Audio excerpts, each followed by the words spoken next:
All right, I'm really happy today to be joined by Dr. Charles Michael Austin, or as those of you might know him from his various books or his LinkedIn learning programs or his talks, Dr. Chaz. Dr. Chaz specializes in career packaging and marketing. So, what that means, in other words, is that he's helping people get and stay competitive in the ever changing world of work. I think he's actually got a lot to teach us from both the perspective of the employee and the employer. And we're going to touch on both of those things today. So, welcome to the pod, Dr. Chaz. Thanks so much, Paul. It's good to be with you. All right. There are so many things that I think we could go into, but I want to start with a blunt statement that I've seen you make on your website, which I think is actually pretty important to discuss, and particularly in the light of recent layoffs. You say that corporate loyalty is dead. Um, I'd love for you to go into why you think that is and what you think it means for both employees and employers.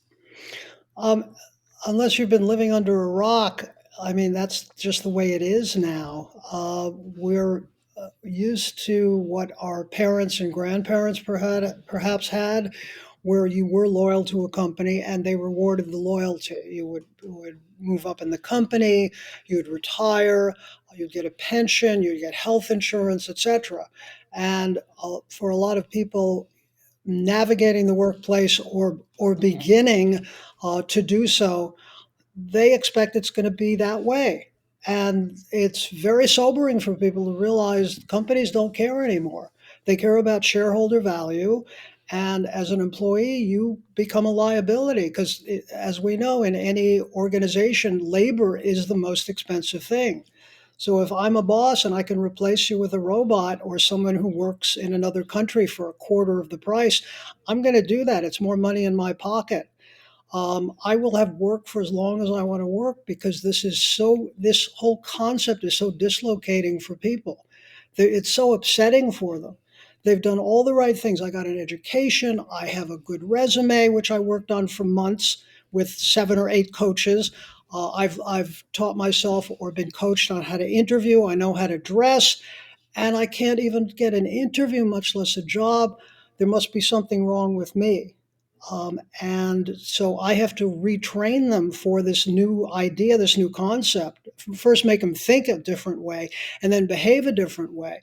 That you cannot expect a company to be that safe harbor the way it was for your folks or grandparents.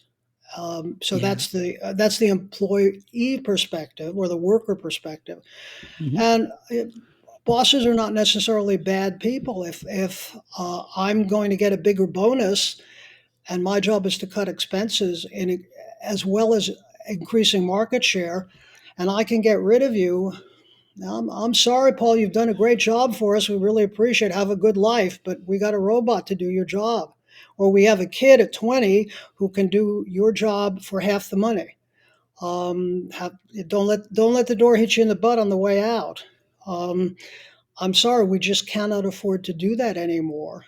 And I'm not necessarily a bad guy, but I have to look at efficiencies. And if we reverse the roles and I work for you, you're going to behave the same way. That's what's appropriate in being a boss or running a company, is to keep those expenses down. Not bad people. It's just the way it is. So employees or workers have to adjust to what's new.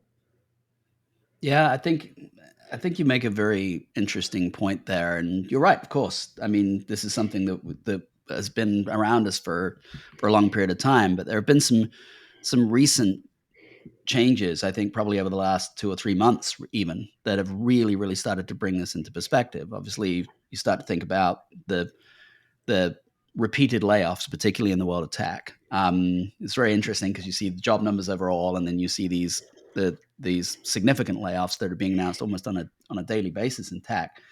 And then, of course, there's the rise of Chat GPT and all of the AI announcements that have happened that seem to be happening almost like faster than we can cope with them. And so quite clearly, from my perspective, coming from the world of tech, you can connect those two things, right? Companies are starting to see almost like a new frontier in terms of things that can be either automated or situations where people can be replaced by a form of automation.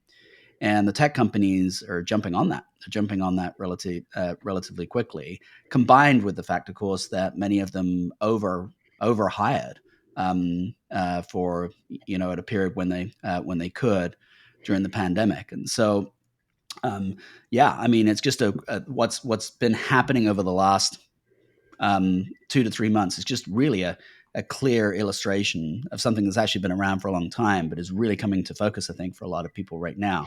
Yeah, I think what so is, let's say I work for you, Hmm. and I need a vacation. I have to leave early on Friday. I call in sick for a couple of days. It's that's irritating for you because you have to cover for me or whatever. Hmm. A robot doesn't ask for time off. A robot doesn't call in sick. A robot doesn't take vacations. The robot stops working. We get a better robot. That's Yeah, simple. Throw it on the junk heap. So, I mean, that's just how it is, like it or not. yeah, and I think that recognition is actually something that can be helpful even from for both the employee and the employer side. In a sense, it sort of creates a more honest environment in which really good work can happen. Yeah. Um, The way I put it, I know you're English, so you'll forgive the analogy, but they moved the goalposts, and no one told people. They yeah. changed the rules, and no one understands it. My Bible says the truth shall set you free, but first it's going to piss you off, and this is upsetting for everybody, Yeah. particularly workers. Um, that's how it is. Sorry, learn to deal with it. Yeah, I think as I'm thinking through what you're saying, one of the interesting things about this is that while everything you've said is true, it doesn't change the fact that regularly hiring and firing employees can be expensive for the employer, and regularly being fired is stressful for employees. So in a sense, there's still some form of a shared interest there.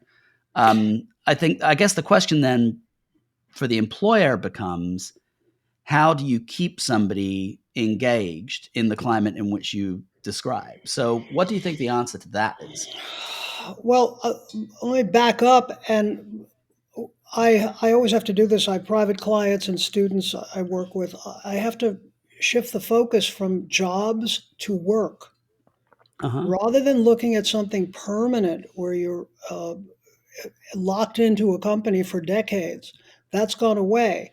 You want to think of it more as you have a specific um, project that you're working on, and you've been hired because you have the tools to do that project, and the project will last for 6 weeks, 6 months, 6 years, whatever, and then you'll move on to the next thing because you're constantly upskilling.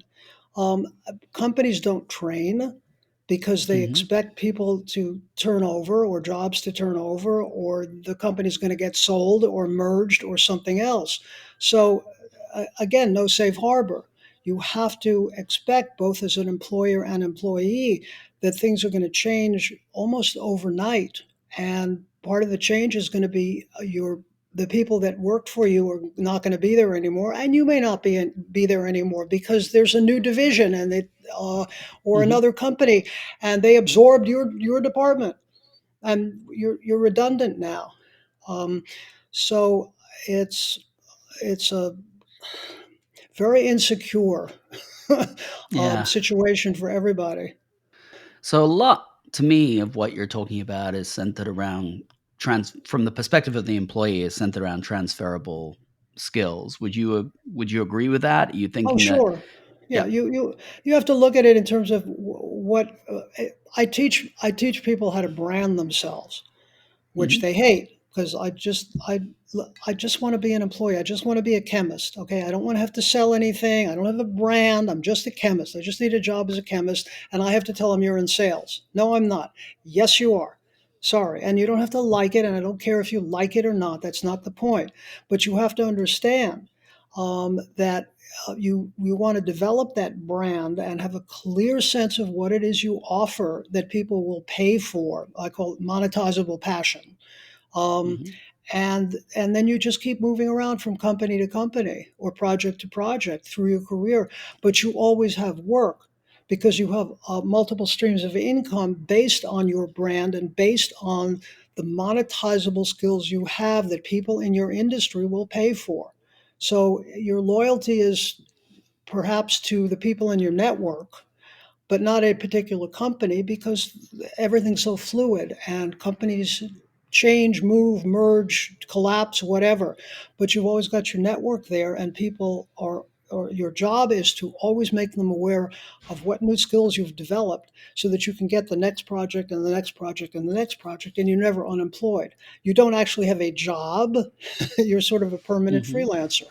But I've talked about the multiple income streams approach, the wheel, which I've posted about and Hmm. written about. Um, that is the alternative to essentially having one client, which is one boss that your parents and grandparents had, who you have to kiss up to forever and hope that they like you enough to keep you on for decades till you retire. That's Yeah, what's changed. I think that's really interesting. And when I read your work on that, I was very intrigued by it because as somebody who runs a company, right? It's very logical to me that you would almost never throw all of your eggs in one basket. You'd never have just one customer because if you do have just one customer, then when that one customer goes away, your business goes away. And I've Yep, worked inside organizations whereby in the leadership of that organization, they're constantly obsessed by that because maybe you've got one really demanding customer, right? Before I worked at Microsoft, for example, I worked at a company who about 95% of its work was for Microsoft. And we were like, well, if Microsoft fired us one day, we would have to fire 90% of our workforce. So we were obsessed by that. yep. And yet, when you go from that, in many cases, you go into the workforce as a regular employee, even if you've run a company before, even if you've been in the high leadership of a company before, you sort of forget all of that when it comes to your own personal environment. Probably because of our minds being in the way that they were You when we want started to. this conversation. As in, we kind of accustomed to the idea of like, okay, I work for this company now, and so therefore That's it. 95% of my attention has to be to that. Yeah, I can relax now. I have a job. I'm done. All I have to do is the job. Yeah, and Yeah, if I do a good job and I kiss up to people and I stay late and I work on the weekends, I always have this job. Nothing to worry about. Oh, I don't think so. yeah, it's not. exactly. It's not directly related to the quality of your work. And so many people I have to deal with have such shame around this. I must have done Mm, something wrong. No, the company moved to Indiana and you chose not to do that. Yeah, yeah. because your family is here and your kids are going to school here, not in Indiana. So there's nothing wrong with you. You just weren't prepared. You got too comfortable thinking that this was going to last forever. It's not a marriage. It's just a job, okay? And they don't care. And and I know as an employee you don't like hearing that. Too bad. This is how it is. So it's like pulling teeth. The work I have to do in coaching employees, it's like pulling teeth. They hate this. They hate the idea they're going to have to market themselves and figure out what their brand is and always network and always hustle. But that's the downside. The upside is you always have work and you're never dependent on that one client who could go south, and then you're really stuck. Hmm.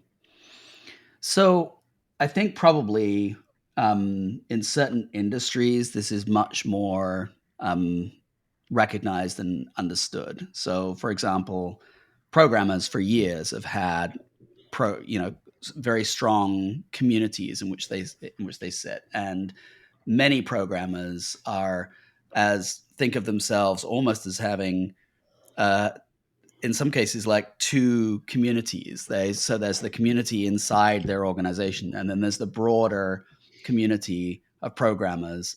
Many of them on something like Stack Overflow that they're just that where they're engaged in it. They're solving problems alongside each other, and in many cases without even realizing that. But in many cases, realizing it, they're creating a brand for themselves. Um, what's the if you're not in that world, where you're in a community and you're building up a reputation inside that community as a great problem solver, what are sort of the equivalents to that in other industries? How, let's say I was a chemist, right? How would I actually do the sort of things that you're talking about in order to make sure that I am never out of work? Interestingly enough, it's the same conversation for all ages Hmm. and all industries, and no matter where you are in your career, whether you've just graduated high school or you've been in the workplace for 40 years, it's the same conversation. Um, the tech sector, people in tech sector understand this. The people who actually understand this best are people who've worked in the entertainment industry, because that's been a freelance business for decades. And Yeah. you know, if you work on a film, the first thing you do is make friends with the other people working there, because the project's only going to last for a couple of days, couple of months, and then they're going to move on to another production. And if you've made friends, let's say you work actually on crew, the unit production manager is going to move to another film or a TV series and say, you know, I really like your work, Paul. I want to take you with me. And you keep getting work that way. So the entertainment people are like, what are you explaining about brand? I know what this is. I've done it my whole career. That's how you get work. But every other industry is catching up to that. The tech sector is probably closest to it. But for people who've worked in other fields, different fields, this is a foreign concept to them. But after a while, I pull enough teeth, so to speak, they get it. And it's like, oh yeah, I don't like it. I say, I don't care if you like it. This is how you survive and flourish, and you'll learn to do this. You don't have to be a brilliant marketer, but good enough that you keep making friends, keep upskilling, and when this project ends, which it will, 2 days, 2 years, 20 years, whatever, you can move on because people know what you're up to and they can find you work and refer you and or hire you. You know, a little while back, on the pod, we interviewed somebody called Matt Watkinson, and he's just written a book called "Managing Uncertainty."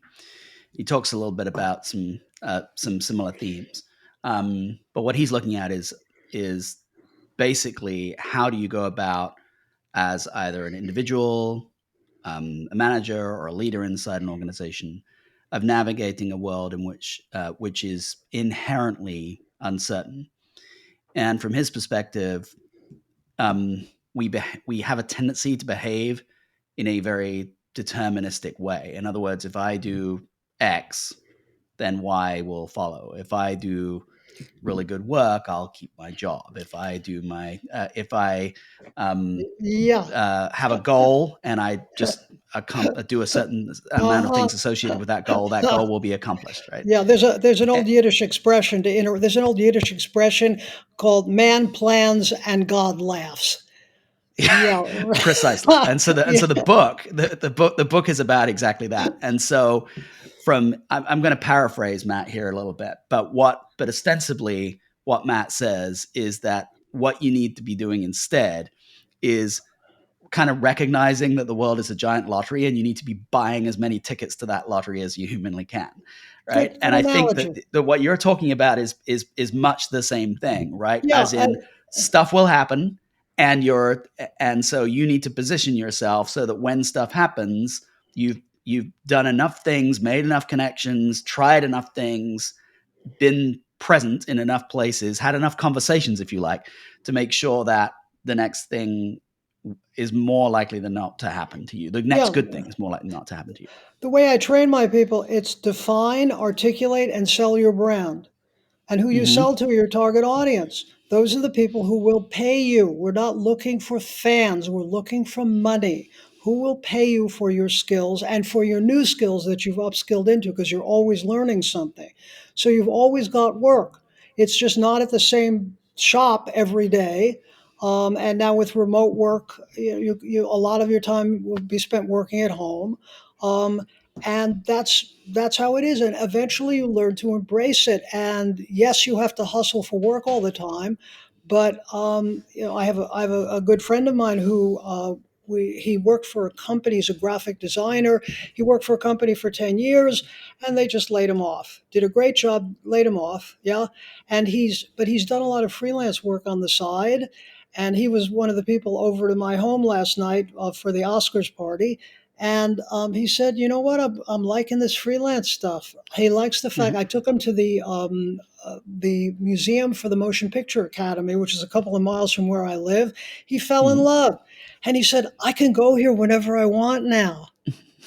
And because he's really enjoying the freedom. So that's the upside of it, where you're not dependent on the one client. You have multiple income streams. You have lots of clients.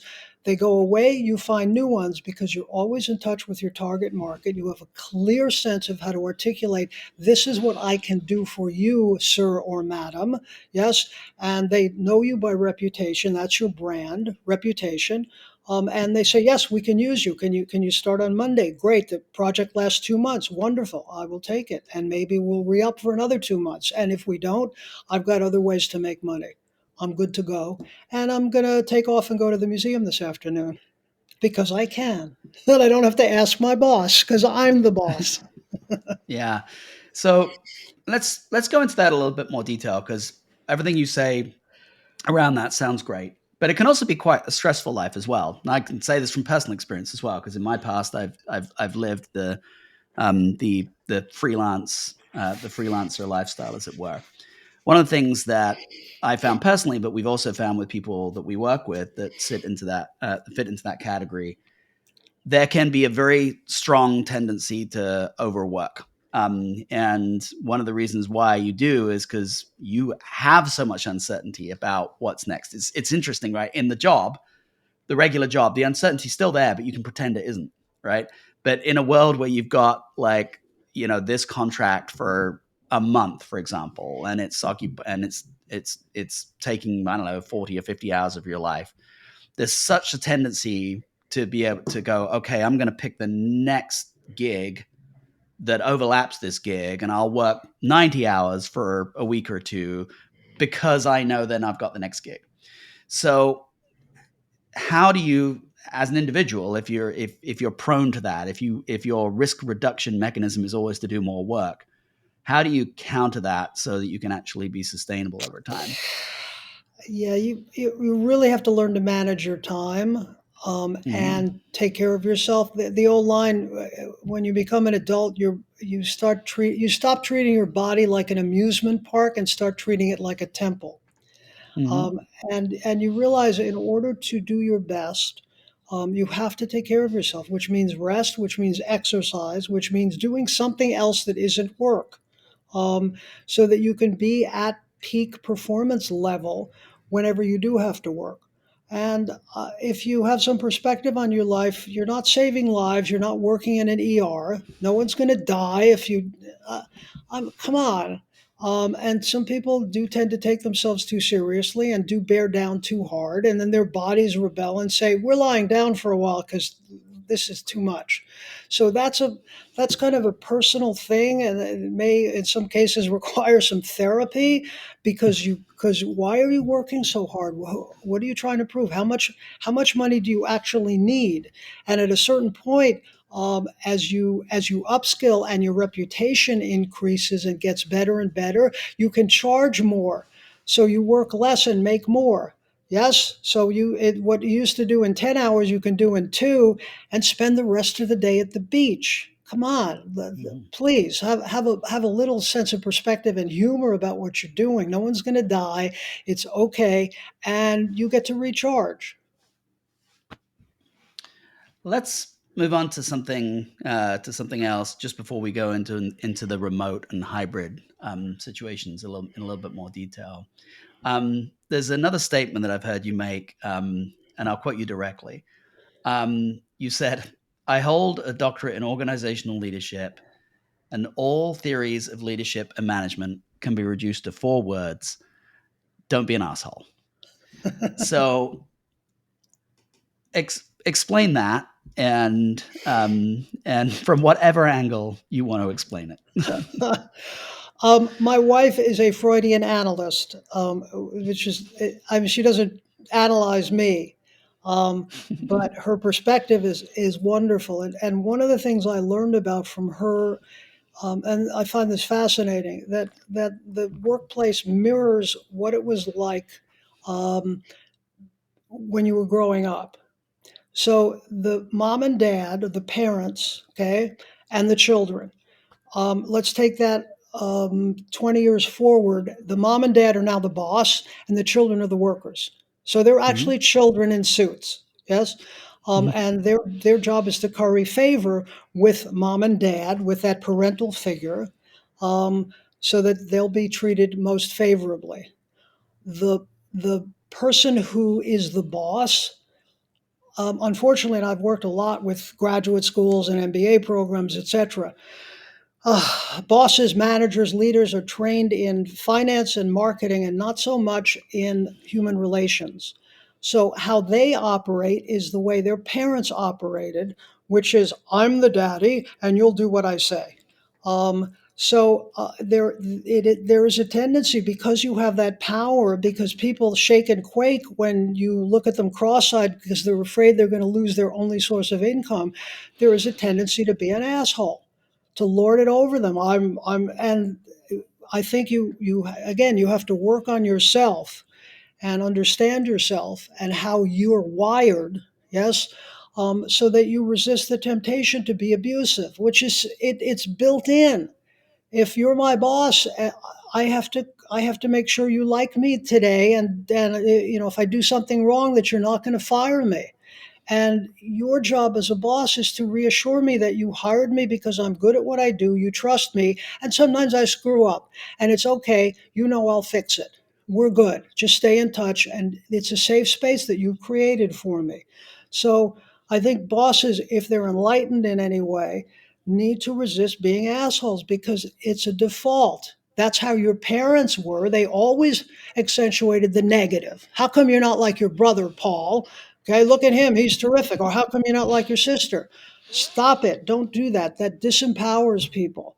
You want to come from a place of trust and create a safe space for them, and be kind. Listen, I know you're the boss. Okay, we don't. You don't have to. You don't have to walk in thumping your chest every time you walk in a room. I know you're the boss, but you also respect me and what I'm able to give to the organization. So you don't behave like an asshole, and I'm not shaking and quaking every time you walk in the room and afraid that I'm going to offend you in some way and maybe lose my job. Yeah, one of the pieces of, context I provide on that we've seen from our work is, bosses, managers, leaders of all sorts tend to massively overestimate, the power of their words, and they tend to massively underestimate the power of their actions, and it's all related actually to that hierarchy. Because the other thing as a parent that we often do is tell our kids to behave in a certain way and then model an entirely different behavior in terms of how we act. And bosses do that all the time, right? Yeah. They'll say, "I expect you to do X, Y, or Z." Even in like well-meaning scenarios, like, "Oh, I'd like you to, I'd like you to take the day off or whatever," and then they work themselves into the ground right in front of you, and so they're modeling a behavior that is different to what you expect, or they're Yeah. emailing you emailing you at all hours, and occasionally saying things like, "Oh, you don't have to come back to me right away," but then they'll email you, and then they'll email you again an hour later because you haven't responded to them, right? So it's Liar. all about what you do as much as it is about what you say, and many bosses almost appear to forget that, even though it was a huge part of their own upbringing was the They, the behaviors their parents modeled, for example. they don't train their workers, and they're not trained themselves in how to manage people and take care of people and empower people, and again create that safe space where people feel free to make mistakes. It's okay. That's Yeah, part of the reason I hired you, is that you're creative, and sometimes that means you're going to make mistakes. You'll clean it up. I don't have to be the daddy. Oh, you made a mistake. You're going to feel it more yourself than I could. I couldn't criticize you enough compared to how you're going to criticize yourself for messing up. yeah, But you'll fix it. I trust you. It's okay. Yes, kids pick up on what their parents do. They're very intuitive that way. I mentioned that old line where the boss says, "My door is always open." So you go in there with an idea and you come out and you're a flat tire. Yeah. because they, and you're never going back there. Just like a child, once they get abused once, they're not going back. As an employee, you said I should talk to you. I talked to you and you shot me down. That's it on the ideas. I ain't coming to you again. I know what I'm going to get. And it's certainly not going to be someone who's going to listen to what I have to say. This is not a safe space. I'm leaving. Not now, Mhm. but eventually I'm not going to put up with this anymore. Yeah. You Yeah. are you Ver are an asshole. I was right. So yeah. So, as you know, we do focus pretty extensively on how work is changing with remote and hybrid work. What's your take on the changes that we are seeing, specifically as people are becoming physically disconnected from each other when they do work? I understand you already spoken to a little bit about what that means in terms of the individual potentially becoming the freelancer, and obviously that freelancer could be working for any organization in the world. But I'm curious as to what you think it means inside a company setting. If you are a manager, for example, in that environment, and you've become physically disconnected, your people are not down the corridor from you anymore, but you still need to motivate your employees. You still need to be in a position where you're getting the best you can out of those employees. What, if anything, do you think changes in terms of of the way in which you use some of the tools you have as a manager in a remote or hybrid world? Tools is the right word. It's a new tool. Employers like it because it saves on real estate. Employees like it because they don't have to get dressed. You can work in your jammies at and start at 2 in the morning or 10 in the morning. I don't care as long as the work gets done. But I think it like any tool, you don't overdo it. Um, eh, you can computers are great, but if you work for 10 hours, you can't see anymore. So Mhm. you have to limit that. And I think the hybrid model is an excellent model. I think a lot of the work that we can do now we can do remotely. But I think you need to be person to person. There's nothing like being in a room with people physically and having that opportunity to collaborate, which is not going to happen online. I taught on Zoom for 2 years during COVID, and teaching in a group situation was horrible because you're missing that collaboration and all the technical problems and the lighting, and I can't see you, and hang on a minute, my dog's in the room. Okay. But it was great working one on one with people because if I'm working with you on your resume, for example, I don't need the other 20 people in the room at the same time. That's absurd. So I would do Mhm. one on one Zoom calls and coaching with each individual student every week. That was great. So there's the upsides and downsides. It's not perfect.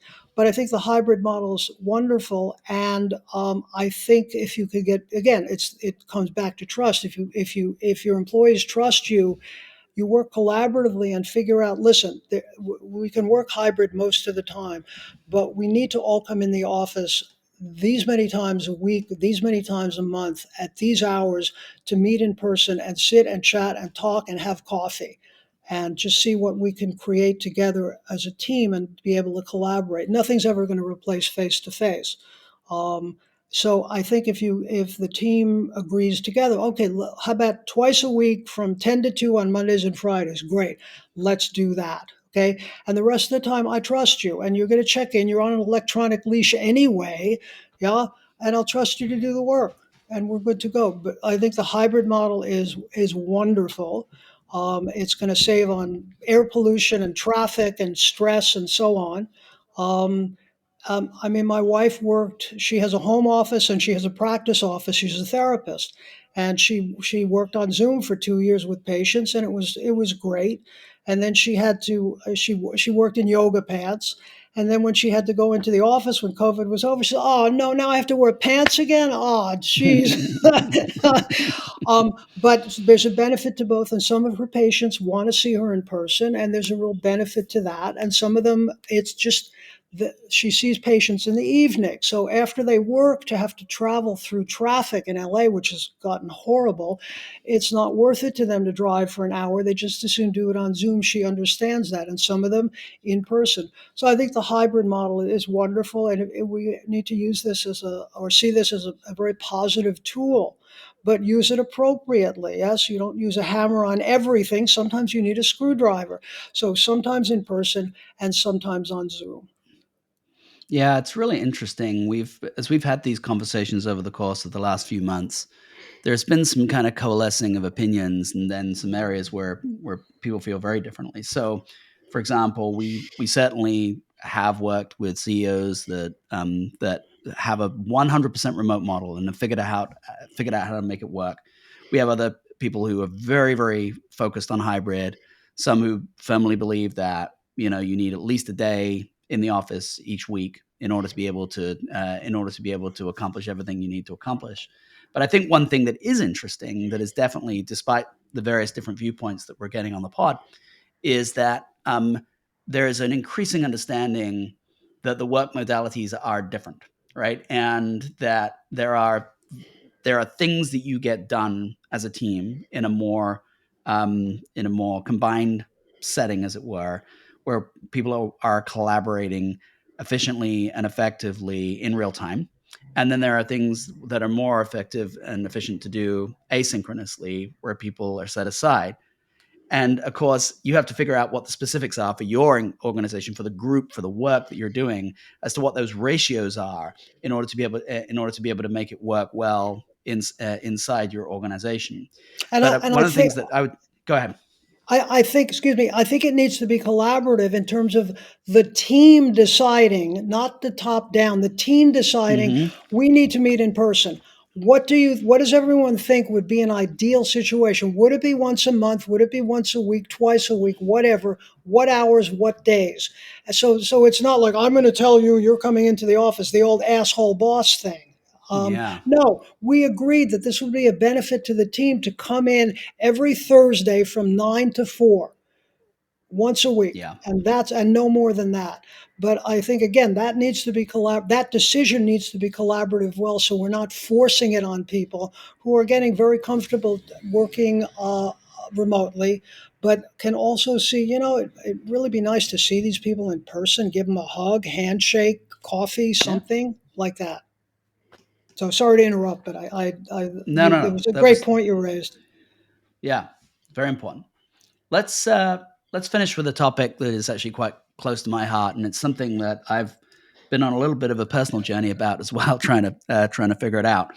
Um, it's it's something that you've written and spoken about a little in terms of how teams the focus needs to be on how little work we can do um, versus how much. So I think that this would be a pretty alien concept to a lot of people. So talk to me about that. What do you mean by that needing to be the focus? Why would a team, why would anybody focus on doing as little work as possible? Well, that again, that's something that the boss has to get buy-in from the people he reports to. Yes, Mhm. that we're not paying you by the hour, we're paying you by the project. And the game is, and we do this collaboratively again, what shortcuts can we put in so we spend as little time? Because the client doesn't care how much time you put in, they only care that you delivered on time and on or under budget. No one pats you on the, oh, gee, you worked 18 hours. Good boy. No, the game is I Mhm. worked an hour and got it done because I'm so good at what I do. That's why you hired me. I'm so good at what I do. That's why you're paying a premium for my services for as long as I offer them to you, that I can get it done in an hour. Hey, great. So the client is happy, the customer's happy, my boss is happy. It's done. And it is, you're right, it's an alien concept for a lot of people because we still work that old early 20th century model that you have to put in all these hours and overtime and so on and so forth. But if we're looking at um, a, a work based, a project based approach, then that's a matter of efficiency. And yay for us! We did take the. Are you done? I'm done. Great. Have a good afternoon. I'm going to the beach. Great. Have a good time. But wear some sunscreen. Yeah. That simple. But it's again shifting your behavior, shifting your thinking, and then shifting your behavior so that you start to see it's not about the number of hours we put in, it's about how few hours we put in and the job got done. That's the game. And it's a fun game to play, but again, you have to have buy-in from the organization that they're not stuck in the past like, well, they didn't put in their 10 hours today. Well, they spent half of them, playing on Instagram. um, Come on. So, Yeah. I mean, ideally, you could put in some sort of bonus situation. How quickly can you get it done? You get a bonus for every hour you don't work, or something. Yeah. Yeah. But again, that's a real shift. I call it a shift in consciousness without the use of drugs. You start thinking about things in an entirely different way and behaving in a different way. And as long as the work gets done and the customer's happy, we're good. Yeah. When we work with organizations and teams on this, we try to switch their thinking through a bit of a thought experiment, which is we say, I want you to imagine two situations. So the first situation is that your employees are spending, you've given them some outcomes that you want them to drive, and your employees are working their tails off trying to get it accomplished. And maybe they're working 14-hour days or 16-hour days in order to be able to do it. They're working really hard, right? And you can be very proud of the fact that they're working really hard. And then in the second one, they're doing the same stuff, but they're taking 1 or 2 hours a day, and then they're spending the rest of the day on the beach, like say, right? And now you, having set that up, right?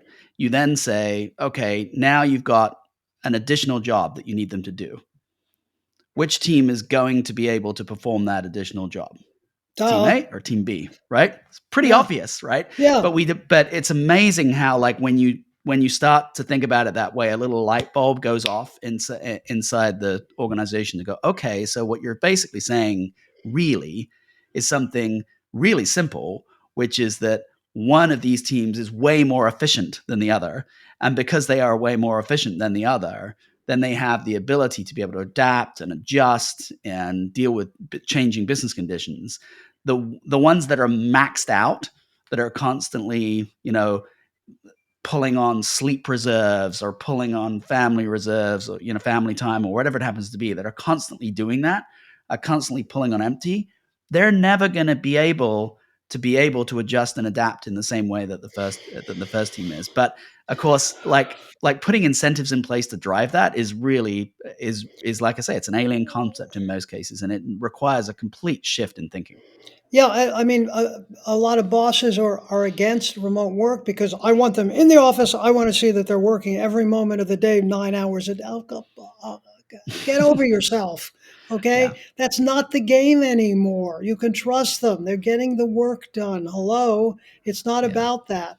But it's hard to get to the other side of that conversation and think in a whole new way. yeah, absolutely. So All it's right. nice. It's nice that you and I understand that, but you got to get the people in power to do it. Well, hopefully some of the folks that listen to this podcast will start thinking about it in a little different way as well. Good, With good. that, that's a great opportunity for us to leave it. Thank you very much, Dr. Chaz. Really appreciated our time today. Thank you, Paul. Thank you. Great questions. Thanks for all the research you did. It was very fun talking to you. Very stimulating.